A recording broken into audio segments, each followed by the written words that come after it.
ਘਰ-ਬਾਰ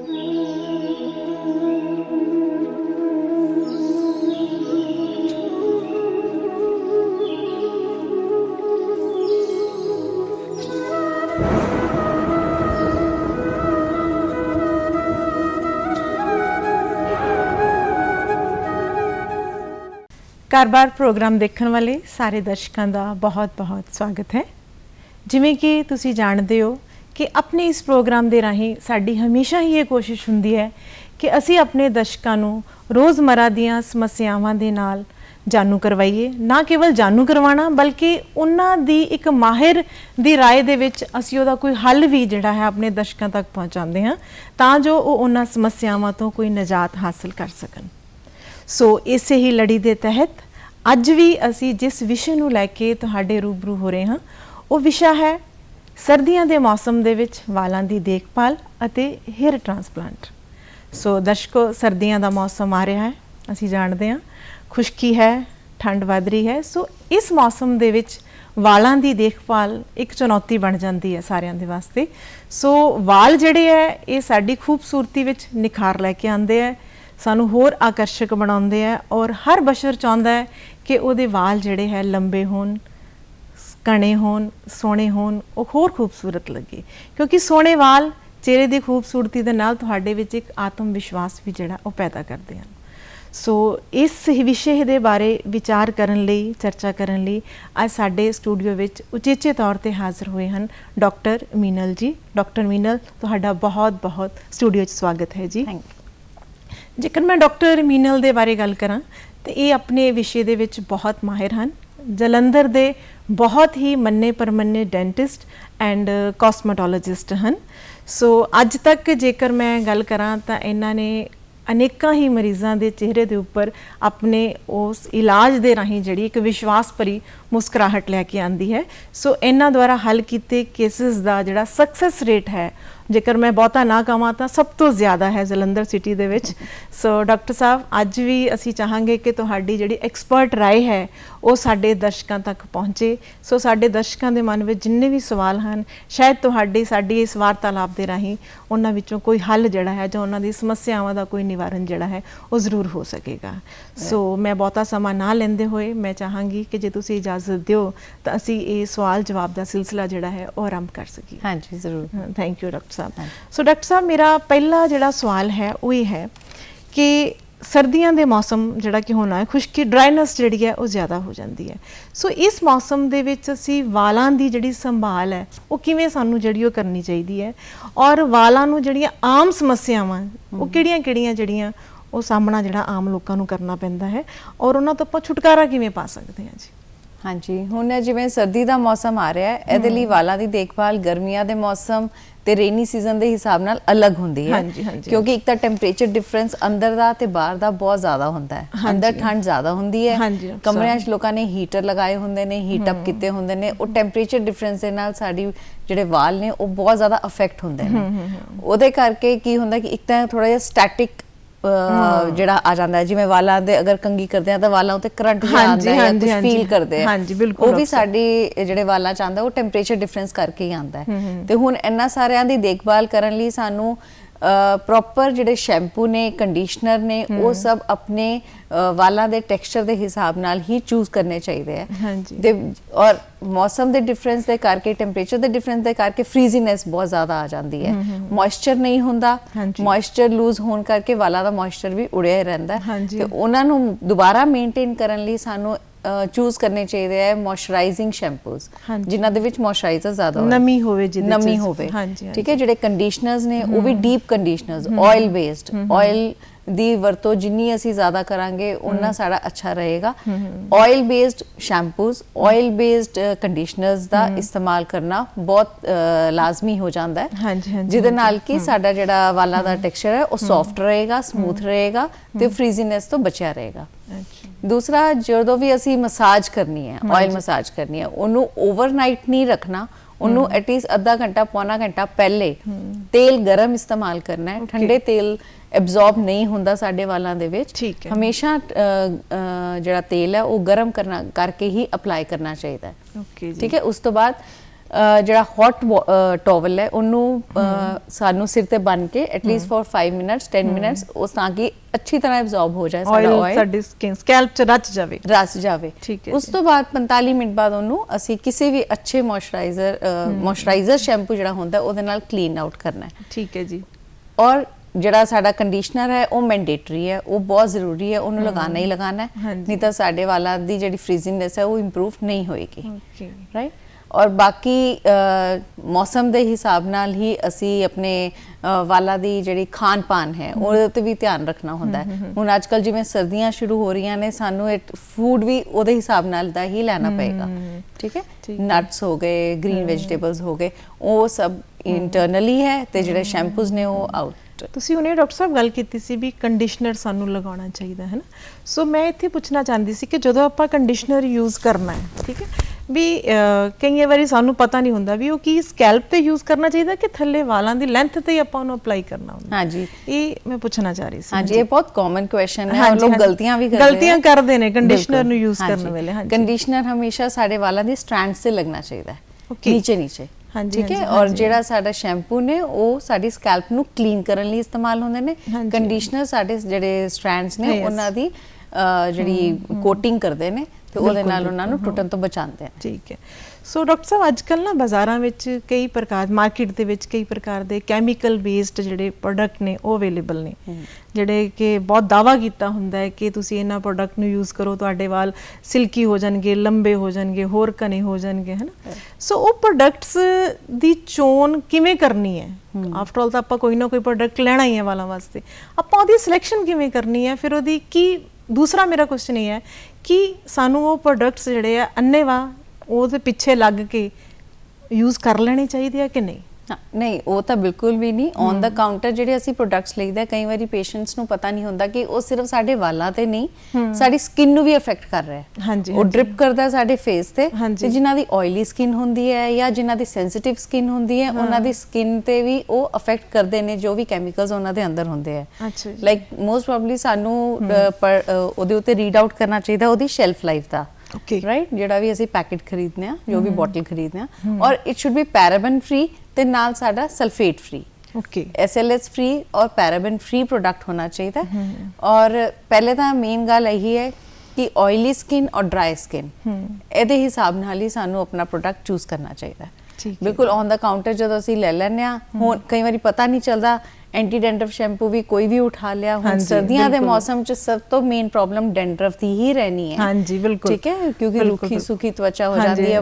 ਜ਼ਿਆਦਾਤਰ ਅਸੀਂ ਆਇਲ ਸਟਫ ਲੈਣੇ ਆ, ਖਾਣੇ ਆ, ਮੱਖਣ ਵੀ ਖਾਣੇ ਆ, ਬਟ ਸਟਿਲ ਸਾਨੂੰ ਇੱਕ ਜਿਹੜਾ ਬਾਹਰ ਦੀ ਜਿਹੜੀ ਠੰਡ ਹੈ ਉਹ ਸਾਡੀ ਸਕਿਨ ਨੂੰ ਬਹੁਤ ਜ਼ਿਆਦਾ ਹਾਰਸ਼ ਕਰ ਦਿੰਦੀ ਹੈ। ਤੇ ਉਹਦੇ ਨਾਲ ਅਸੀਂ ਮੋਇਸਚਰਾਈਜ਼ਰਸ ਦੀ ਤਾਂ ਗੱਲ ਕਰ ਲਈ, ਨਾਲ ਸਾਨੂੰ ਆਇਲਸ ਵੀ ਚਾਹੀਦੇ ਤੇ ਨਾਲ ਸਾਨੂੰ ਜਿਹੜੇ ਵੀ ਪ੍ਰੋਡਕਟਸ ਹੈਗੇ ਨੇ ਉਹ ਸਾਨੂੰ ਜਿੰਨਾ ਨਮੀ ਦੇਣਗੇ ਉਹਨਾਂ ਜ਼ਿਆਦਾ ਅੱਛਾ ਰਹੇਗਾ। ਠੀਕ ਹੈ, ਤੇ ਬੈਟਰ ਹੁੰਦਾ ਹੈ ਕਿ ਜਿਹੜੇ ਵੀ ਕੈਮੀਕਲ ਪ੍ਰੋਡਕਟਸ ਨੇ ਉਹਨਾਂ ਨੂੰ ਬਹੁਤ ਜ਼ਿਆਦਾ ਉਹਨਾਂ ਤੇ ਟਰਸਟ ਨਹੀਂ ਕਰਨਾ। ਕਈ ਪ੍ਰੋਡਕਟਸ ਤੁਸੀਂ ਆਪਣੇ ਘਰ ਵੀ ਪ੍ਰਿਪੇਅਰ ਕਰ ਸਕਦੇ ਹੋ। ਠੀਕ ਹੈ, ਆਇਲਸ ਨੂੰ ਆਪਣੇ ਘਰ ਤੁਸੀਂ ਪ੍ਰਿਪੇਅਰ ਕਰ ਸਕਦੇ ਹੋ। ਸ਼ੈਂਪੂਜ਼ ਵੀ ਕਈ ਆਪਣੇ ਘਰ ਰੀਠਾ, ਸ਼ਿਕਾਕਾਈ, ਆਮਲੇ ਦੇ ਨਾਲ ਮਿਕਸ ਕਰਕੇ ਉਹਨਾਂ ਨੂੰ ਤੁਸੀਂ ਸਟੋਰ ਕਰ ਸਕਦੇ ਹੋ। ਇਵਨ ਉਹ ਵੀ ਬਹੁਤ ਇਫੈਕਟਿਵ ਰਹਿੰਦੇ ਹੈ। ਤੇ ਜੇ ਤੁਸੀਂ ਕੋਈ ਇਹੋ ਜਿਹਾ ਮੈਡੀਕਲ ਬੇਸ ਲੈਣਾ ਸ਼ੈਂਪੂ ਤਾਂ ਡਾਕਟਰ ਦੀ ਰਾਏ ਤੋਂ ਬਿਨਾ ਯੂਜ਼ ਨਹੀਂ ਕਰਨਾ ਚਾਹੀਦਾ, ਹੈ ਨਾ। ਤੁਹਾਡੇ ਕਹਿਣ ਦਾ ਮਤਲਬ ਇਹ ਭਾਵ ਹੈ। ਸੋ ਡਾਕਟਰ ਸਾਹਿਬ, ਵਾਲਾਂ ਦੇ ਝੜਨ ਦਾ ਜੇਕਰ ਮੈਂ ਤੁਹਾਨੂੰ ਪੁੱਛਾਂ ਕਿ ਪ੍ਰਮੁੱਖ ਕਾਰਨ ਕੀ ਹੈ? ਹੇਅਰ ਫਾਲ ਬੱਚਿਆਂ 'ਚ ਵੀ ਹੈ, ਰਾਈਟ, ਹੈ ਨਾ, ਜਵਾਨਾਂ ਦੇ ਵਿੱਚ, ਮੁੰਡੇ ਕੁੜੀ ਹਰ ਏਜ ਵਿੱਚ ਹੇਅਰ ਫਾਲ ਹੁੰਦਾ। ਸੋ ਇਹਦਾ ਮੇਨ ਜੇਕਰ ਆਪਾਂ ਦੇਖੀਏ ਕਿ ਆਹ ਕਾਰਨ ਹੈ, ਕੋਈ ਸਪਸ਼ਟ ਸਾਨੂੰ ਦੱਸੋ ਕਿ ਇਹ ਰੀਜ਼ਨ ਹੈ ਇਹਦੇ ਕਰਕੇ ਵਾਲ ਬਹੁਤ ਝੜਦੇ ਆ। ਹਾਂਜੀ, ਬੇਸਿਕਲੀ ਦਾ ਵਿਟਾਮਿਨਸ ਦੀ ਡੈਫੀਸ਼ੀਐਂਸੀ, ਮਿਨਰਲਸ ਦੀ ਡੈਫੀਸ਼ੀਐਂਸੀ। ਆਊਟਡੋਰ ਗੇਮਸ ਵਗੈਰਾ ਵੈਸੇ ਬੱਚੇ ਬੱਚਿਆਂ ਦੇ ਵਿੱਚ ਘਟ ਗਈਆਂ ਉਹ ਚੀਜ਼ਾਂ, ਤੇ ਸਭ ਅੰਦਰ ਹੀ ਨੇ, ਆਪਣੇ ਕੰਪਿਊਟਰ ਤੇ ਬਿਜ਼ੀ ਹੈ, ਫੋਨ ਤੇ ਬਿਜ਼ੀ ਹੈ, ਆਪਣੀ ਇੰਟਰਨਲ ਸੋਰਸਸ ਤੇ ਬਿਜ਼ੀ ਨੇ। ਠੀਕ ਹੈ ਨਾ, ਆਊਟਡੋਰ ਗੇਮਸ ਤੇ ਹੈ ਨਹੀਂ। ਐਕਸਪੋਜ਼ਰ ਟੂ ਸਨਲਾਈਟ ਸਭ ਤੋਂ ਮੇਨ ਜ਼ਰੂਰੀ ਹੈ, ਜਿਹੜਾ ਕਿ ਸਾਡਾ ਐਕਸਪੋਜ਼ਰ ਟੂ ਸਨਲਾਈਟ ਬਹੁਤ ਜ਼ਿਆਦਾ ਘਟ ਗਿਆ ਹੈ। ਸਾਨੂੰ ਜਿਹੜਾ ਡਾਇਰੈਕਟ ਵਿਟਾਮਿਨ D3 ਸਨਲਾਈਟ ਤੋਂ ਮਿਲਦਾ ਹੈ ਉਹ ਤਾਂ ਹੁਣ ਬਿਲਕੁਲ ਬਹੁਤ ਹੀ ਘਟ ਗਿਆ ਹੈ। ਉਹਦੇ ਲਈ ਸਾਨੂੰ ਐਟਲੀਸਟ ਮਿਨੀਮਮ ਟੂ ਮਿਨੀਮਮ ਰੋਜ਼ 10 ਮਿੰਟ ਤਾਂ ਸਾਨੂੰ ਸਨਲਾਈਟ ਐਕਸਪੋਜ਼ਰ ਆਪਣੇ ਆਪ ਨੂੰ ਦੇਣਾ ਹੀ ਚਾਹੀਦਾ, ਚਾਹੇ ਸਰਦੀ ਹੈ ਚਾਹੇ ਗਰਮੀ, ਚਾਹੇ ਸਰਦੀ ਹੈ ਚਾਹੇ ਗਰਮੀ। ਓਕੇ ਜੀ। ਤਾਂ ਉਹ ਜਿਹੜਾ ਸਾਡਾ ਵਿਟਾਮਿਨ ਐਬਜ਼ੌਰਬ ਹੁੰਦਾ ਹੈ ਬੋਡੀ ਦੇ ਅੰਦਰ, ਉਹ ਬਹੁਤ ਲਾਭਦਾਇਕ ਹੁੰਦਾ ਹੈ। ਫਿਰ ਜਿਹੜੇ ਸਾਡੇ ਸੋਰਸਸ ਨੇ, ਫੂਡ ਸੋਰਸਸ ਨੇ, ਠੀਕ ਹੈ, ਜਿਵੇਂ ਸਪਿਨਚ ਹੋ ਗਿਆ, ਸਾਡੇ ਨਟਸ ਹੋ ਗਏ, ਜਾਂ ਸਾਡੀ ਜਿਹੜੀ ਵੀ ਗ੍ਰੀਨ ਵੈਜੀਟੇਬਲਸ ਹੋ ਗਏ, ਜੂਸੀ ਵੈਜੀਟੇਬਲਸ ਹੋ ਗਏ। ਹੁਣ ਅਗਰ ਤੁਸੀਂ ਇੱਕ ਖੀਰਾ ਵੀ ਲੈਂਦੇ ਹੋ, ਖੀਰੇ ਨੂੰ ਤੁਸੀਂ ਕ੍ਰਸ਼ ਕਰੋਗੇ, ਖੂਬ ਸਾਰਾ ਪਾਣੀ ਆਏਗਾ, ਲੇਕਿਨ ਅਗਰ ਬ੍ਰੈਡ ਨੂੰ ਕ੍ਰਸ਼ ਕਰੋਗੇ ਤਾਂ ਕੁਝ ਵੀ ਨਹੀਂ ਨਿਕਲੇਗਾ ਉਹਦੇ ਚੋਂ, ਹੈ ਨਾ, ਬਿਲਕੁਲ ਉਹਦੇ ਚ ਨਮੀ ਨਹੀਂ ਹੈ, ਉਹ ਰੁੱਖੀ ਸੁੱਕੀ ਚੀਜ਼ ਹੈ। ਤੇ ਇਸ ਲਈ ਜਿੰਨਾ ਤੁਸੀਂ ਵਾਟਰੀ ਫੂਡ ਲੋਗੇ, ਜਿੰਨਾ ਵਾਟਰੀ ਕੰਟੈਂਟ ਹੋਏਗਾ, ਉਨੇ ਜ਼ਿਆਦਾ ਵਿਟਾਮਿਨਸ ਅੱਛੇ ਐਬਜ਼ੌਰਬ ਹੋਣਗੇ ਬੋਡੀ ਚ, ਉਨੀ ਤੁਹਾਡੀ ਬੋਡੀ ਵੀ ਡੀਟੌਕਸੀਫਾਈ ਅੱਛੀ ਹੋਏਗੀ, ਉਹਦੇ ਨਾਲ ਜਿੰਨੀ ਐਬਜ਼ੌਰਪਸ਼ਨ ਮਿਨਰਲਸ ਦੀ ਹੋਏਗੀ ਉਨੀ ਕਮੀ ਘਟੇਗੀ, ਔਰ ਸਾਡੇ ਜਿਹੜੇ ਖਾਣ ਪਾਣ ਦੇ ਤਰੀਕੇ ਵੀ ਉਹ ਸੁਧਰੇ ਹੋਏ ਹੋਣਗੇ, ਤਾਂ ਸਾਨੂੰ ਕਮੀ ਨਹੀਂ ਰਹੇਗੀ। ਡਾਕਟਰ ਸਾਹਿਬ ਤੁਸੀਂ ਜ਼ਿਕਰ ਕੀਤਾ ਖਾਣ ਪਾਣ ਦੇ ਤਰੀਕਿਆਂ ਦਾ, ਹੈ ਨਾ, ਚਲੋ ਡਾਈਟ ਸਪਲੀਮੈਂਟ ਵੀ ਆਪਾਂ ਵਿਟਾਮਿਨਸ ਵੀ ਨਾਲ ਐਡ ਆਨ ਕਰ ਸਕਦੇ ਹਾਂ ਆਪਣੀ ਡਾਈਟ ਦੇ ਵਿੱਚ, ਪਰ ਜੇਕਰ ਮੈਂ ਇਹ ਪੁੱਛਣਾ ਚਾਹੁੰਦੀ ਤੁਹਾਡੇ ਕੋਲੋਂ ਕਿ ਇੱਕ ਆਈਡੀਅਲ ਡਾਈਟ ਕੀ ਹੈ ਹੇਅਰ ਗਰੋਥ ਲਈ, ਸੋਹਣੇ ਵਾਲਾਂ ਦੇ ਵਾਸਤੇ ਇੱਕ ਸੰਤੁਲਿਤ ਆਹਾਰ ਜਿਹੜਾ ਹੈ ਉਹ ਕੀ ਹੋਣਾ ਚਾਹੀਦਾ?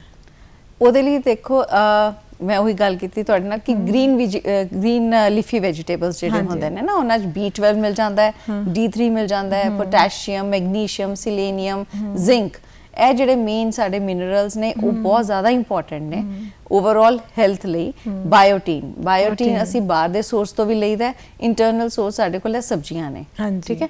ਨਟਸ ਇੱਕ ਮੁੱਠੀ ਭਰ, ਜਿੰਨਾ ਬੰਦੇ ਦਾ weight ਹੈ ਜਾਂ ਜਿੰਨਾ ਵੀ ਉਹਨਾਂ ਦੀ ਹਥੇਲੀ ਹੈ, ਇੱਕ ਮੁੱਠੀ ਭਰ ਨਟ ਸਾਨੂੰ ਜ਼ਰੂਰ ਖਾਣੇ ਚਾਹੀਦੇ, ਡੇਲੀ ਖਾਣੇ ਚਾਹੀਦੇ, ਬੱਚੇ ਨੂੰ ਵੀ, ਵੱਡੇ ਨੂੰ ਵੀ, ਬਜ਼ੁਰਗ ਨੂੰ। ਜ਼ਰੂਰੀ ਨਹੀਂ ਕਿ ਬਾਦਾਮ ਹੀ ਖਾਣੇ, ਮੂੰਗਫਲੀ ਵੀ ਖਾ ਸਕਦੇ ਹਾਂ ਅੱਜਕੱਲ, ਹੁਣ ਸੀਜ਼ਨ ਆ ਰਿਹਾ ਕਿ ਨਾ, ਮਿਕਸ ਆਫ ਨਟਸ ਹੋਣੇ ਚਾਹੀਦੇ, ਮਿਕਸ ਆਫ ਨਟਸ ਹੋਣਾ ਚਾਹੀਦਾ, ਠੀਕ ਹੈ। ਉਹ ਮੁੱਠੀ ਭਰ ਜ਼ਰੂਰ ਖਾਣੇ ਚਾਹੀਦੇ। ਤੇ ਜਿਹੜੇ ਸਾਡੇ ਦਹੀਂ ਹੋ ਗਏ, ਦੁੱਧ ਹੋ ਗਏ, ਮਿਲਕ ਪ੍ਰੋਡਕਟਸ ਨੇ, ਹੁਣ ਮਿਲਕ ਪ੍ਰੋਡਕਟਸ ਦੀ ਅਗਰ ਗੱਲ ਕਰੀਏ ਤਾਂ ਉਹਦੇ 'ਚ ਵੀ ਸਾਨੂੰ ਹੁਣ ਕਈ ਜਿਹੜੇ ਐਕਨੇ ਪੇਸ਼ੈਂਟਸ ਨੇ ਜਾਂ ਜਿਨ੍ਹਾਂ ਨੂੰ ਬਹੁਤ ਜ਼ਿਆਦਾ ਡੈਂਡਰਫ ਹੁੰਦੀ ਹੈ, ਉਹਨਾਂ ਨੂੰ ਅਸੀਂ ਮਨਾ ਕਰੀਦੇ ਆ, ਅੱਛਾ ਜੀ, ਠੀਕ ਹੈ। ਲੇਕਿਨ ਹੁਣ ਉਹਦੇ ਲਈ ਵੀ ਫਿਰ ਤੁਹਾਨੂੰ again you have to consult, ਫਿਰ ਉਹਦੇ ਹਿਸਾਬ ਨਾਲ ਹੀ ਤੁਹਾਡਾ ਡਾਈਟ ਪਲਾਨ ਹੁੰਦਾ ਹੈ, ਰਾਈਟ। ਲੇਕਿਨ ਜਿੰਨਾ ਜੂਸੀ ਵੈਜੀਟੇਬਲਸ, ਗ੍ਰੀਨ ਵੈਜੀਟੇਬਲਸ, ਇਹ ਤਾਂ ਸਭ ਲਈ ਸੇਫ ਹੈ, ਚਾਹੇ ਉਹ ਸਕਿਨ ਡਰਾਈ ਹੈ ਚਾਹੇ ਆਇਲੀ ਹੈ, ਇਹ ਦੋਨਾਂ ਪੇਸ਼ੈਂਟਸ ਲਈ ਸੇਫ ਹੈ, ਤੇ ਇਹਨਾਂ ਡਾਈਟਸ ਨੂੰ ਤਾਂ ਫੋਲੋ ਜ਼ਰੂਰ ਕਰਨਾ ਚਾਹੀਦਾ ਹੈ। ਸਭ ਤੋਂ ਮੇਨ ਕਾਰਨ ਹੁੰਦਾ ਹੈ ਵਿਟਾਮਿਨ B12 ਔਰ D3, ਇਹ ਦੋ ਮੇਨ ਜਿਹੜੇ ਸਾਡੇ ਐਲੀਮੈਂਟਸ ਨੇ, ਇਹਨਾਂ ਦੀ ਜੇ ਘਾਟ ਹੋਏਗੀ ਸਾਡੇ ਸਰੀਰ ਦੇ ਵਿੱਚ ਤੇ ਡੈਫੀਨਿਟਲੀ ਹੇਅਰ ਫਾਲ ਬਹੁਤ ਜ਼ਿਆਦਾ ਹੋਏਗਾ, ਠੀਕ ਹੈ। ਔਰ D3 ਜਿਹੜਾ ਸਨਲਾਈਟ ਤੋਂ ਤਾਂ ਹੈ ਹੀ ਹੈ, ਬਾਕੀ ਸਾਡੇ ਆਪਣੇ ਗ੍ਰੀਨ ਲੀਫੀ ਵੈਜੀਟੇਬਲਸ ਤੋਂ ਵੀ ਅਵੇਲੇਬਲ। ਨਹੀਂ ਤਾਂ ਇਹ ਕਈ ਵਾਰੀ ਮੈਂ ਦੇਖਿਆ ਕਿ ਅਸੀਂ ਕੀ ਗਲਤੀ ਕਰ ਲੈਂਦੇ ਹਾਂ, ਜੇ ਵਾਲ ਝੜਦੇ ਆ ਅਸੀਂ ਸ਼ੈਂਪੂ ਬਦਲਨੇ ਸ਼ੁਰੂ ਕਰ ਦਿੰਦੇ, ਕੰਡੀਸ਼ਨਰ ਬਦਲਨੇ ਸ਼ੁਰੂ ਕਰ ਦਿੰਦੇ, ਆਇਲ ਬਦਲਨੇ, ਅਸੀਂ ਡਾਈਟ ਵਾਲੇ ਪਾਸੇ ਧਿਆਨ ਹੀ ਨਹੀਂ ਦੇ ਪਾਉਂਦੇ, ਦਿੰਦੇ ਹੀ ਨਹੀਂ ਆ। ਸੋ ਸਾਨੂੰ ਇਹਦੇ ਬਾਰੇ ਬਹੁਤਾ ਗਿਆਨ ਨਾ ਹੋਣ ਕਰਕੇ, ਸੋ ਕਹਿਣ ਦਾ ਭਾਵ ਇਹ ਹੈ ਕਿ ਪ੍ਰੋਡਕਟ ਵੀ ਯੂਜ਼ ਕਰਨੇ ਹੈ ਔਰ ਨਾਲ ਦੀ ਨਾਲ ਆਪਣੀ ਡਾਈਟ ਨੂੰ ਜਿਹੜਾ ਹੈ ਉਹ ਥੋੜਾ ਬੈਲੈਂਸਡ ਕਰਨ ਦੀ ਸਾਨੂੰ ਜਿਹੜੀ ਹੈ ਉਹ ਜ਼ਿਆਦਾ ਜ਼ਰੂਰ ਹੈ। ਅੱਜ ਕੱਲ ਮੌਸਮ ਆ ਗਿਆ, ਹਰੇ ਪੱਤੇਦਾਰ ਸਬਜ਼ੀਆਂ ਕਿੰਨਾ ਕੁਝ ਹੈ, ਉਹਦਾ ਸੇਵਨ ਜਿਹੜਾ ਉਹ ਸਾਰਿਆਂ ਨੂੰ ਕਰਨਾ ਚਾਹੀਦਾ ਹੈਗਾ। ਸੋ ਅੱਜ ਕੱਲ ਸੋਸ਼ਲ ਮੀਡੀਆ ਦਾ ਯੁੱਗ ਹੈ ਡਾਕਟਰ ਸਾਹਿਬ, ਜਾਂ ਹੋਰ ਕਿਸੇ ਪਲੇਟਫਾਰਮ ਤੇ ਚਲੇ ਜਾਓ, ਤੁਹਾਨੂੰ ਹੇਅਰ ਕੇਅਰ ਨਾਲ ਸੰਬੰਧਿਤ ਹਰ ਬੰਦਾ ਡਾਕਟਰ ਬਣਿਆ ਹੋਇਆ ਹੈ, ਕੋਈ ਨਾ ਕੋਈ ਨੁਸਖੇ ਤੁਹਾਡੇ ਨਾਲ ਸ਼ੇਅਰ ਕਰਦਾ ਰਹਿੰਦਾ ਹੈ ਨਾ, ਉਹਦੇ ਵਿੱਚ ਕਈ ਵਾਰੀ ਹੋਮ ਪ੍ਰੋਡਕਟ ਵੀ ਹੁੰਦੇ ਆ, ਦੂਸਰੇ ਵੀ ਹੁੰਦੇ। ਸੋ ਕਈ ਵਾਰੀ ਲੱਗਦਾ ਹੈ ਕਿ ਬੜਾ ਈਜ਼ੀ, ਚਲੋ ਇਹਨੂੰ ਫੋਲੋ ਕਰ ਲੈਂਦੇ ਹਾਂ, ਹੈ ਨਾ, ਆਪਾਂ ਬਿਨਾਂ ਸੋਚੇ ਸਮਝੇ ਕਰ ਲੈਂਦੇ ਹੈਗੇ ਆ। ਸੋ ਕੀ ਅਜਿਹਾ ਕਰਨਾ ਚਾਹੀਦਾ ਹੈ? ਜਿਹੜੀ ਵੀ ਕੋਈ ਮੈਥਡ ਦੱਸਿਆ ਹੈ, ਕੋਈ ਬਣਾ ਕੇ ਸਾਨੂੰ ਪ੍ਰੋਡਕਟ ਦੱਸਿਆ, ਅਸੀਂ ਬਣਾ ਲੈਂਦੇ ਹਾਂ, ਉਹਦਾ ਫਾਇਦਾ ਤਾਂ ਹੁੰਦਾ ਨਹੀਂ, ਨੁਕਸਾਨ ਹੋ ਜਾਂਦਾ। ਸੋ ਉਹਦੇ ਪਿੱਛੇ ਕੀ ਕਾਰਨ ਹੈ? ਇਹਨਾਂ ਨੂੰ ਫੋਲੋ ਕਰਨਾ ਚਾਹੀਦਾ ਹੈ ਕਿ ਨਹੀਂ ਕਰਨਾ ਚਾਹੀਦਾ? ਹਾਂਜੀ, ਦੇਖੋ ਕਈ ਹੱਦ ਤੱਕ ਤਾਂ ਕਈ ਉਹਨਾਂ ਦੇ ਜਿਹੜੇ ਨੁਸਖੇ ਦੱਸੇ ਜਾਂਦੇ ਨੇ ਉਹ ਸਾਡੇ ਲਈ ਲਾਭਦਾਇਕ ਵੀ ਹੁੰਦੇ, ਪਰ ਉਹਨੂੰ ਸਹੀ ਤਰ੍ਹਾਂ ਸਹੀ ਮਾਤਰਾ ਦੇ ਵਿੱਚ ਇਸਤੇਮਾਲ ਕਿੱਦਾਂ ਕਰਨਾ ਉਹ ਪੂਰੀ ਨੌਲੇਜ ਹੋਣੀ ਚਾਹੀਦੀ ਹੈ, ਠੀਕ ਹੈ। ਔਰ ਜਿਹੜੇ ਉਹਨਾਂ ਚੋਂ ਹੁਣ ਕਈ ਹੋਮ ਪ੍ਰੋਡਕਟਸ ਹੈ, ਜਿਵੇਂ ਅਲਸੀ ਹੋ ਗਈ, ਮੇਥੀ ਦਾਣਾ ਹੋ ਗਿਆ, ਰੀਠਾ, ਸ਼ਿਕਾਕਾਈ, ਇਹ ਕਾਮਨ ਪ੍ਰੋਡਕਟਸ ਹੈ, ਬ੍ਰਿੰਗਰਾਜ, ਔਰ ਇਹ ਸਭ ਦੀ ਕਿੰਨੀ ਕੁ ਮਾਤਰਾ ਚ ਅਸੀਂ ਇਹਨੂੰ ਕਿੰਨਾ ਕੁ ਪਾਣਾ ਹੈ, ਕਿਉਂਕਿ ਹੁਣ ਅਗਰ ਅਲਸੀ ਨੂੰ ਵੀ ਜ਼ਿਆਦਾ ਯੂਜ਼ ਕਰ ਲੋਗੇ ਉਹ ਵੀ ਗਰਮੀ ਪੈਦਾ ਕਰੇਗੀ, ਬਿਲਕੁਲ। ਤੇ ਉਸ ਨੂੰ ਉਸ ਹਿਸਾਬ ਨਾਲ ਹੀ ਪਤਾ ਹੋਣਾ ਚਾਹੀਦਾ, ਪੂਰੀ ਨੌਲੇਜ ਦੇ ਹਿਸਾਬ ਨਾਲ। ਲੇਕਿਨ ਅਗੇਨ ਉਹੀ ਹੁੰਦਾ ਹੈ, ਫਿਰ ਤੁਹਾਡੀ ਸਕਿਨ ਟਾਈਪ ਕੀ ਹੈ, ਬਿਲਕੁਲ ਉਹ ਜਿਹੜਾ ਪ੍ਰੋਡਕਟ ਤੁਸੀਂ ਸਿਰ ਤੇ ਲਾਣਾ ਉਹ ਤੁਹਾਡੇ ਫੇਸ ਔਰ ਗਰਦਨ ਔਰ ਤੁਹਾਡੀ ਬਾਡੀ ਤੇ ਜ਼ਰੂਰ ਟੱਚ ਹੋਣਾ ਹੈ, ਤੇ ਤੁਹਾਨੂੰ ਪਤਾ ਹੋਣਾ ਚਾਹੀਦਾ ਉਹ ਸਾਨੂੰ ਬਾਕੀ ਸਾਡੇ ਬਾਡੀ ਦੇ ਪਾਰਟਸ ਕਿਧਰੇ ਅਫੈਕਟ ਨਾ ਕਰੇ, ਠੀਕ ਹੈ। ਉਹ ਤੁਹਾਨੂੰ ਆਪਣੀ ਸਕਿਨ ਟਾਈਪ ਦੇ ਹਿਸਾਬ ਨਾਲ ਹੀ ਇਸਤੇਮਾਲ ਕਰਨਾ ਹੈ। ਅੱਛਾ ਜੀ, ਕਰਨੇ ਆ ਪਰ ਥੋੜਾ ਸੋਚ ਸਮਝ ਕੇ ਸਕਿਨ ਨੂੰ ਆਪਣੇ ਵਾਲਾਂ ਦਾ ਟੈਕਸਚਰ ਤੁਹਾਨੂੰ ਪਤਾ ਹੋਵੇ, ਬਿਲਕੁਲ ਹੈ ਨਾ। ਹਾਂਜੀ ਹਾਂ, ਇਹ ਨਹੀਂ ਕਿ ਅਗਰ ਡੈਂਡਰਫ ਹੈ ਤੇ ਡੈਂਡਰਫ ਹੀ ਹੁਣ ਕਈ ਤਰ੍ਹਾਂ ਦੀ ਹੋ ਜਾਂਦੀ ਹੈ। ਸਿੰਪਲ ਡੈਂਡਰਫ ਲੋਕ ਸਿਰਫ ਕਹਿੰਦੇ ਕਿ ਵਾਈਟ ਫਲੇਕਸ ਨਿਕਲ ਰਹੇ, ਨਹੀਂ, ਉਹ ਹੋ ਸਕਦੀ ਹੈ ਸੋਰੀਆਸਿਸ ਹੋਵੇ, ਹੋ ਸਕਦਾ ਹੈ ਉਹ ਫਰਦਰ ਕੋਈ ਐਡਵਾਂਸ ਸਟੇਜ ਆਫ ਡੈਂਡਰਫ ਹੋਵੇ, ਤੇ ਉਹਦੇ ਲਈ ਤਾਂ ਪ੍ਰੋਪਰ ਤੁਸੀਂ ਕੰਸਲਟ ਕਰਕੇ ਹੀ ਆਪਣੀ ਮੈਡੀਸਿਨ ਕਰੋ। ਉਹਨੂੰ ਔਨ ਦਾ ਕਾਊਂਟਰ ਜਾਂ ਉਹਨੂੰ ਸਿਰਫ DIY ਦੇਖ ਕੇ ਨਹੀਂ ਇਸਤੇਮਾਲ ਕਰਨਾ ਚਾਹੀਦਾ। ਡਾਕਟਰ ਸਾਹਿਬ, ਕਈ ਵਾਰ ਇਦਾਂ ਹੁੰਦਾ ਹੈ ਕਿ ਵਾਲਾਂ ਦੀ ਕੇਅਰ ਵੀ ਬੜੇ ਅੱਛੇ ਤਰੀਕੇ ਨਾਲ ਕਰ ਰਹੇ ਹੁੰਦੇ ਨੇ, ਹੈ ਨਾ, ਕਈ ਲੋਕ ਡਾਈਟ ਵੀ ਬਹੁਤ ਅੱਛੀ ਹੁੰਦੀ ਉਹਨਾਂ ਦੀ, ਬਟ ਫਿਰ ਵੀ ਹੇਅਰ ਫਾਲ ਹੁੰਦਾ ਹੈ ਨਾ। ਕੀ ਇਹਦੇ ਪਿੱਛੇ ਕੋਈ ਹੈਰੀਡਿਟਰੀ ਕਾਰਨ ਵੀ ਹੁੰਦੇ ਆ? ਵਾਲਾਂ ਦਾ ਝੜਨਾ ਹੈਰੀਡਿਟਰੀ ਵੀ ਹੈ? ਹਾਂਜੀ ਬਿਲਕੁਲ, ਸਪੈਸ਼ਲੀ ਮੇਲ ਪੈਟਰਨ, ਜਿਹੜਾ ਮੇਲ ਪੈਟਰਨ ਹੇਅਰ ਲਾਸ ਹੁੰਦਾ ਹੈ ਉਹ ਹੈਰੀਡਿਟਰੀ ਹੈ। ਜਿਨ੍ਹਾਂ ਦੇ ਪਹਿਲੇ ਟੈਂਪਲਸ ਜਾਂਦੇ ਆ, ਫਿਰ ਬ੍ਰਿਜ ਏਰੀਆ ਜਾਂਦਾ ਹੈ, ਫਿਰ ਉਹਨਾਂ ਦਾ ਵਰਟੈਕਸ ਏਰੀਆ ਜਾਂਦਾ ਹੈ, ਤੇ ਉਹ ਜਿਹੜਾ ਮੇਲ ਪੈਟਰਨ ਹੈ ਉਹ ਜੈਨੇਟਿਕਲੀ ਫੋਲੋ ਹੁੰਦਾ ਹੈ। Okay, right. ਤੇ ਫਿਰ ਉਹਦੇ ਲਈ ਅਸੀਂ ਮੇਲਸ ਦੇ ਲਈ ਫਿਰ ਅਸੀਂ ਡਿਫਰੈਂਟ ਤਰ੍ਹਾਂ ਦੇ ਟੈਕਨੀਕਸ, PRPs ਹੋ ਗਏ ਜਾਂ ਕਲੀਨਿਕਲ ਮੀਜ਼ੋਥੈਰੇਪੀਜ਼ ਹੋ ਗਏ, ਮੀਜ਼ੋ ਕਾਕਟੇਲਸ ਹੋ ਗਏ, ਉਹ ਇੰਜੈਕਟ ਕਰੀਦਾ। ਉਹਦੇ ਨਾਲ ਉਹਨਾਂ ਦਾ ਕਾਫੀ ਹੱਦ ਤੱਕ ਹੈਰੀਡਿਟਰੀ ਕਾਰਨ ਵੀ ਹੈ ਹੇਅਰ ਫਾਲ ਦਾ। ਠੀਕ ਹੈ। ਸੋ ਕਰੋਨਾ ਦੇ ਸੀਜ਼ਨ, ਮਤਲਬ ਉਸ ਮਹਾਮਾਰੀ ਚੋਂ ਅਸੀਂ ਬਾਹਰ ਤਾਂ ਆ ਗਏ ਹਾਂ, ਹੈ ਨਾ, ਵੈਕਸੀਨੇਸ਼ਨ ਅਸੀਂ ਸਭ ਨੇ ਲਗਾਈ ਹੈ, ਉਹਦੇ ਕੋਈ ਪੋਸਟ ਇਫੈਕਟ ਵੀ ਹੈ ਵਾਲਾਂ ਦੇ ਝੜਨ ਦੇ ਨਾਲ ਜੁੜੀ ਹੋਈ? ਇਹ ਕੋਈ ਮਿਥ ਹੈ, ਮਿਸਕਨਸੈਪਸ਼ਨ ਹੈ, ਜਾਂ ਇਹ 'ਚ ਕੋਈ ਰਿਐਲਿਟੀ ਹੈ? ਅਸੀਂ ਕਹਿੰਦੇ ਹਾਂ ਕਿ ਵਾਲ ਝੜ ਰਹੇ ਹੈ ਵੀ ਵੈਕਸੀਨੇਸ਼ਨ ਵੀ ਉਹਦਾ ਇੱਕ ਕਿਤੇ ਨਾ ਕਿਤੇ ਕਾਰਨ ਹੈ, ਕੀ ਰਿਐਲਿਟੀ ਹੈ? ਹਾਂਜੀ, ਐਕਚੁਅਲੀ ਕੀ ਡਿਊਰਿੰਗ ਕੋਵਿਡ ਇੱਕ ਤਾਂ ਲੋਕ ਪੈਨਿਕ ਬਹੁਤ ਸੀ, ਐਂਜ਼ਾਈਟੀ ਬਹੁਤ ਜ਼ਿਆਦਾ ਸੀ ਉਹਨਾਂ ਦੇ ਅੰਦਰ ਕਿ ਪਤਾ ਨਹੀਂ ਕੀ ਹੋ ਜਾਣਾ ਹੈ। ਉਹ ਐਂਜ਼ਾਈਟੀ ਔਰ ਉਹ ਪੈਨਿਕ ਉਹਨਾਂ ਨੂੰ ਬਹੁਤ ਜ਼ਿਆਦਾ ਓਵਰਆਲ ਬੋਡੀ ਦੀ ਇਮਿਊਨ ਸਿਸਟਮ ਤੇ ਬਹੁਤ ਅਫੈਕਟ ਕੀਤਾ। ਜਦੋਂ ਸਾਡਾ ਇਮਿਊਨ ਸਿਸਟਮ ਅਫੈਕਟ ਹੁੰਦਾ ਹੈ ਤੇ ਹੋ ਸਕਦਾ ਹੈ ਸਾਡੇ ਹੇਅਰ ਫੋਲੀਕਲਸ ਜਿਹੜੇ ਨੇ ਉਹ ਬਹੁਤ ਵੀਕ ਹੋ ਜਾਂਦੇ ਨੇ। ਉਹਨਾਂ ਦੀ ਜਿਹੜੀ ਮਤਲਬ ਜੋ ਸਾਡੀ ਬੋਡੀ ਦੀ ਬਲੱਡ ਸਰਕੂਲੇਸ਼ਨ ਹੁੰਦੀ ਹੈ ਉਸ ਪਰਟੀਕੂਲਰ ਹੇਅਰ ਫੋਲੀਕਲਸ ਨੂੰ ਅਫੈਕਟ ਕਰ ਜਾਂਦੀ ਹੈ। ਔਰ ਦੂਸਰਾ, ਉਸ ਦੌਰਾਨ ਲੋਕਾਂ ਨੇ ਬਹੁਤ ਜ਼ਿਆਦਾ ਮਲਟੀਵਿਟਾਮਿਨਸ ਇਨਟੇਕ ਕੀਤੇ ਆਪਣੇ ਆਪ ਨੂੰ ਬਚਾਉਣ ਲਈ। ਵਿਟਾਮਿਨ C, D3, ਮਤਲਬ B12, ਜੋ ਕਿਸੇ ਨੇ ਜੋ ਸਲਾਹ ਦਿੱਤੀ ਉਹਨਾਂ ਨੇ ਉਹ ਖਾਣਾ ਸ਼ੁਰੂ ਕਰਤਾ।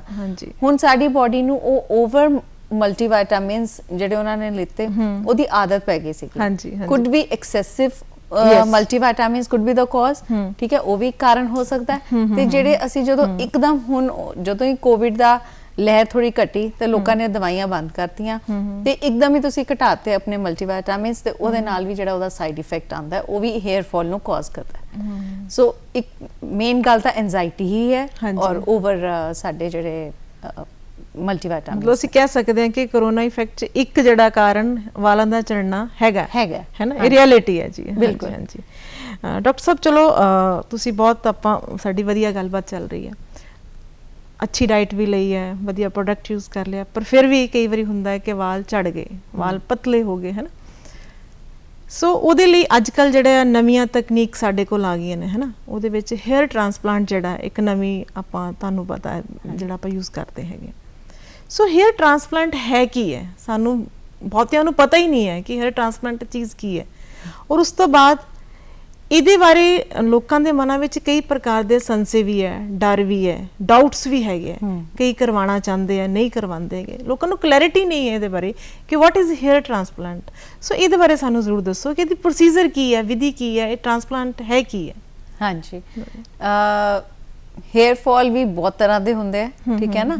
ਕਿਸੇ ਨੂੰ ਥੋੜੀ ਦੇਰ ਲਈ ਰਹਿੰਦਾ ਹੈ, ਕਿਸੇ ਨੂੰ ਲੌਂਗ ਪੀਰੀਅਡ ਲਈ ਰਹਿੰਦਾ ਹੈ, ਕਈ ਦਾ 3 ਮਹੀਨੇ 'ਚ ਵੀ ਕਵਰ ਨਹੀਂ ਹੁੰਦਾ, ਉਹਨੂੰ ਟੈਲੋਜਨ ਐਫੂਲੀਅਮ ਕਹਿੰਦੇ, ਤੇ ਉਹ ਸਾਡਾ ਵਾਪਿਸ ਜਿਹੜਾ ਰੀਬਾਊਂਸ ਹੋਣ ਨੂੰ ਵੀ ਟਾਈਮ ਲੱਗਦਾ। ਫਿਰ ਤਦ ਤੱਕ ਕੀ ਹੁੰਦਾ, ਹੁਣ ਜਦੋਂ ਹੇਅਰ ਫੋਲੀਕਲਸ ਨੇ ਉਹ ਪੂਰੇ ਕਲੋਜ਼ ਹੋ ਜਾਂਦੇ ਆ ਤੇ ਜਗ੍ਹਾ ਖਾਲੀ ਨਜ਼ਰ ਆਣੀ ਸ਼ੁਰੂ ਹੋ ਜਾਂਦੀ ਹੈ। ਜਿਹੜਾ ਮੇਲ ਪੈਟਰਨ ਹੇਅਰ ਲਾਸ ਹੈ ਉਹ ਡਿਫਰੈਂਟ ਹੁੰਦਾ ਹੈ। ਉਹ ਜਿਵੇਂ ਆਪਾਂ ਪਹਿਲਾਂ ਗੱਲ ਕੀਤੀ ਕਿ ਟੈਂਪਲਸ ਤੋਂ ਹੁੰਦੇ ਹੋਏ ਬ੍ਰਿਜ ਏਰੀਆ ਐਂਡ ਦੈਨ ਪਿੱਛੇ ਵਾਲਾ ਏਰੀਆ ਉਹਨਾਂ ਦਾ ਹੌਲੀ ਹੌਲੀ ਘਟਣਾ ਸ਼ੁਰੂ ਕਰ ਦਿੰਦਾ। ਤੇ ਉਸ ਕੇਸਿਸ ਦੇ ਵਿੱਚ ਅਸੀਂ ਪਹਿਲੇ ਤਾਂ ਜਦੋਂ ਇਨੀਸ਼ੀਅਲ ਸਟੇਜ ਤੇ ਸਾਡੇ ਕੋਲ ਪੇਸ਼ੈਂਟ ਆ ਜਾਵੇ ਤਾਂ ਅਸੀਂ ਉਹਨਾਂ ਦੇ PRP ਦੇ ਨਾਲ ਉਹਨਾਂ ਨੂੰ ਵਾਪਸ ਰੋਕਿਆ ਜਾ ਸਕਦਾ ਹੈ। ਤੇ ਲੇਕਿਨ ਫਿਰ ਵੀ ਅਗਰ ਹੇਅਰ ਗਰੋਥ ਨਹੀਂ ਹੋ ਰਹੀ ਹੈ, ਅਸੀਂ ਉਹਨਾਂ ਦੇ ਪਿੱਛੇ ਜਿਹੜਾ ਵਾਲ ਹੁੰਦੇ ਨੇ ਉਹ ਡੋਨਰ ਏਰੀਆ ਹੁੰਦਾ, ਉੱਥੋਂ ਦੀ ਆਪਾਂ ਇੱਕ ਇੱਕ ਵਾਲ ਲੈ ਕੇ, ਜਿਹਨੂੰ ਕਿ FUE ਟੈਕਨੀਕ ਕਹਿੰਦੇ ਨੇ, ਫੋਲੀਕੂਲਰ ਯੂਨਿਟ ਐਕਸਟ੍ਰੈਕਸ਼ਨ। ਓਕੇ, ਇੱਕ ਇੱਕ ਫੋਲੀਕਿਊਲ ਅਸੀਂ ਲੈਣਾ ਹੈ ਵਾਲਾਂ ਦਾ, ਫੋਲੀਕਲ, ਉਹਨਾਂ ਨੂੰ ਨਿਕਾਲ ਕੇ ਅਸੀਂ ਜਿੱਥੇ ਜਿੱਥੇ ਉਹਨਾਂ ਦੀ ਜਗ੍ਹਾ ਖਾਲੀ ਹੈ ਉੱਥੇ ਅਸੀਂ ਪਲੇਸ ਕਰ ਦੇਣਾ। ਤੇ ਇਹ ਡਿਪੈਂਡ ਕਰਦਾ ਹੈ 1500 ਤੋਂ ਲੈ ਕੇ ਇੱਕ ਟਾਈਮ ਤੇ ਅਸੀਂ 5000 ਤੱਕ ਯੂਨਿਟਸ ਲਗਾ ਸਕਦੇ ਹਾਂ। ਤੇ ਇਹ ਸਰਜਰੀ ਥੋੜੀ ਲੰਬੀ ਵੀ ਹੁੰਦੀ ਹੈ, ਲੇਕਿਨ ਬਹੁਤ ਜ਼ਿਆਦਾ ਇਹਦੇ ਜਿਹੜੇ ਹੈਗੇ ਨੇ ਰਿਜ਼ਲਟਸ ਕਾਫੀ ਪੋਜ਼ਿਟਿਵ ਰਿਜ਼ਲਟਸ ਨੇ। ਅੱਛਾ ਜੀ, ਅੱਛਾ। ਪ੍ਰੋਗਨੋਸਿਸ ਇਹਦਾ ਬਹੁਤ ਅੱਛਾ ਹੈ, ਔਰ ਇਹਦੇ ਚ ਜਿਹੜੀ ਹੇਅਰ ਗਰੋਥ ਹੈ ਔਰ ਆਲਮੋਸਟ ਜਿਹੜੀ ਡੈਂਸਿਟੀ ਆ ਜਾਂਦੀ ਹੈ ਉਹ 7 to 8 ਮੰਥਸ ਦੇ ਵਿੱਚ ਪੂਰੀ ਤਰ੍ਹਾਂ ਇੱਕ ਨੈਚੁਰਲ ਹੇਅਰ ਡੈਂਸਿਟੀ ਦਿਖਾਈ ਦੇਣੀ ਸ਼ੁਰੂ ਹੋ ਜਾਂਦੀ ਹੈ। ਬਹੁਤ ਹੀ ਸੇਫ ਪ੍ਰੋਸੀਜਰ ਹੈ। ਬਲੱਡ ਟੈਸਟ ਵਗੈਰਾ ਕਰਵਾ ਕੇ ਪੇਸ਼ੈਂਟ ਦੀ ਪੂਰੀ ਬਲੱਡ ਪ੍ਰੋਫਾਈਲ ਚੈੱਕ ਕਰਨ ਤੋਂ ਬਾਅਦ ਹੀ ਅਸੀਂ ਇਸ ਸਰਜਰੀ ਨੂੰ ਕਰੀਦਾ। ਔਰ ਸੇਮ ਚੀਜ਼ ਅਸੀਂ ਫੀਮੇਲਸ ਦੇ ਵਿੱਚ ਵੀ ਕਰ ਸਕਦੇ ਹਾਂ। ਓਕੇ। ਫੀਮੇਲਸ ਦੇ ਵਿੱਚ ਸਾਡਾ ਜਿਹੜਾ ਹੁੰਦਾ, ਇੱਕ ਤਾਂ ਜਿਹੜੀਆਂ ਟਾਈਟ ਗੁੱਤ ਕਰਦੀਆਂ ਨੇ ਜਾਂ ਲਗਾਤਾਰ ਇੱਕੋ ਹੀ ਹੇਅਰ ਸਟਾਈਲ ਫੋਲੋ ਕਰਦੀਆਂ ਨੇ, ਉਹਨਾਂ ਦਾ ਜਿਹੜਾ ਫਰੰਟ ਮੱਥਾ ਹੈ ਉਹ ਚੌੜਾ ਹੋ ਜਾਂਦਾ। ਫਿਰ ਅਸੀਂ ਮੱਥੇ ਉੱਤੇ ਵੀ ਉਹਨਾਂ ਦੇ ਏਦਾਂ ਹੀ ਪਿੱਛੋਂ ਦੀ ਫੋਲੀਕਲਸ ਲੈ ਕੇ ਉਹਨਾਂ ਨੂੰ ਫਰੰਟ ਤੇ ਪਲੇਸ ਕਰ ਦਈਦਾ, ਤੇ ਉਹਦੇ ਨਾਲ ਉਹਨਾਂ ਦਾ ਮੱਥੇ ਦੀ ਜਿਹੜੀ ਚੌੜਾਈ ਹੈ ਉਹ ਘਟ ਜਾਂਦੀ ਹੈ ਤੇ ਉਹਨਾਂ ਦੀ ਇੱਕ ਯੰਗ ਲੁੱਕ ਆਣੀ ਸ਼ੁਰੂ ਹੋ ਜਾਂਦੀ ਹੈ। ਐਂਡ ਕਈ ਫੀਮੇਲਸ ਦੇ ਜਿਹੜੇ ਹੁੰਦਾ ਪਾਰਟੀਸ਼ਨਸ ਕਰਦੀਆਂ ਨੇ ਜਾਂ ਸਿੰਦੂਰ ਲਗਾਤਾਰ ਲਗਾਉਂਦੇ ਨੇ, ਉਹਨਾਂ ਦੇ ਵਿੱਚ ਜਿਹੜੇ ਕੈਮੀਕਲਸ ਹੁੰਦੇ ਨੇ ਉਸ ਪਾਰਟ ਨੂੰ ਵਾਈਡਨ ਕਰ ਦਿੰਦੇ ਨੇ। ਫਿਰ ਉੱਥੇ ਵੀ ਅਸੀਂ ਉਹ ਚੀਜ਼ ਹੇਅਰ ਟ੍ਰਾਂਸਪਲਾਂਟ ਨਾਲ ਹੀ ਟ੍ਰੀਟ ਕਰੀਦੀ ਹੈ, ਔਰ ਦੋਨੋਂ ਲਈ ਸੇਫ ਨੇ। ਸੇਫ ਹੈ ਦੋਨੋਂ ਮੇਲ ਫੀਮੇਲ ਦੋਨਾਂ ਲਈ ਪ੍ਰੋਸੀਜਰ ਬਿਲਕੁਲ ਸੇਫ ਹੈ। ਸੋ ਜਾਂਦੇ ਡਾਕਟਰ ਸਾਹਿਬ, ਤੁਸੀਂ ਕੋਈ ਦੋਸਤਾਨਾ ਮਸ਼ਵਰਾ ਸਾਡੇ ਆਡੀਅנס ਨਾਲ ਕਰਨਾ ਚਾਹੋ? ਹਾਂਜੀ, ਵਿੰਟਰਸ ਨੇ, ਸਰਦੀਆਂ ਹੈਗੀਆਂ ਨੇ, ਤੇ ਆਈ ਥਿੰਕ ਸਾਰਿਆਂ ਨੂੰ ਆਪਣੀ ਆਪਣੀ ਬਿਲਕੁਲ ਸਕਿਨ ਕੇਅਰ ਦੇ ਨਾਲ ਨਾਲ ਵਾਲਾਂ ਦੀ ਕੇਅਰ ਵੀ ਬਹੁਤ ਜ਼ਿਆਦਾ ਜ਼ਰੂਰੀ ਹੈ। ਆਪਣਾ ਖਾਣ ਪਾਣ ਠੀਕ ਰੱਖੋ, ਖੂਬ ਐਕਸਰਸਾਈਜ਼ ਕਰੋ, ਔਰ ਆਪਣਾ ਸਨਲਾਈਟ ਐਕਸਪੋਜ਼ਰ ਟਾਈਮ ਨਾਲ ਕਰਦੇ ਰਹੋ, ਤੇ ਥੋੜਾ ਬਹੁਤ ਜਿਹੜਾ ਹੈ ਆਪਣਾ ਘਰੇਲੂ ਨੁਸਖਿਆਂ ਨੂੰ ਫੋਲੋ ਕਰਕੇ ਆਪਣੇ ਵਾਲਾਂ ਦੀ ਤੇ ਆਪਣੇ ਸਰੀਰ ਦੀ ਰੱਖਿਆ ਕਰੋ। ਥੈਂਕ ਯੂ ਡਾਕਟਰ ਸਾਹਿਬ, ਬਹੁਤ ਬਹੁਤ ਸ਼ੁਕਰੀਆ, ਤੁਸੀਂ ਅੱਜ ਸਟੂਡੀਓ 'ਚ ਆਏ। ਬਹੁਤ ਕੀਮਤੀ ਵਿਚਾਰ ਤੁਹਾਡੇ ਸਾਨੂੰ ਸੁਣਨ ਲਈ ਮਿਲੇ। ਸੋ ਸਾਡੇ ਸਰੋਤਿਆਂ ਦੇ, ਸਾਡੇ ਦਰਸ਼ਕਾਂ ਦੇ ਕਈ ਸ਼ੰਕਿਆਂ ਦਾ ਨਿਵਾਰਨ ਵੀ ਹੋਇਆ ਹੋਵੇਗਾ। ਸੋ ਉਮੀਦ ਕਰਦੇ ਹਾਂ ਤੁਸੀਂ ਅੱਗੇ ਵੀ ਸਾਡੇ ਨਾਲ ਇੱਦਾਂ ਹੀ ਬਣੇ ਰਹੋਗੇ। ਸੋ ਤੁਹਾਡੇ ਆਉਣ ਦਾ ਬਹੁਤ ਬਹੁਤ ਸ਼ੁਕਰੀਆ। Thank you. Thank you. ਬਹੁਤ ਬਹੁਤ ਸ਼ੁਕਰੀਆ।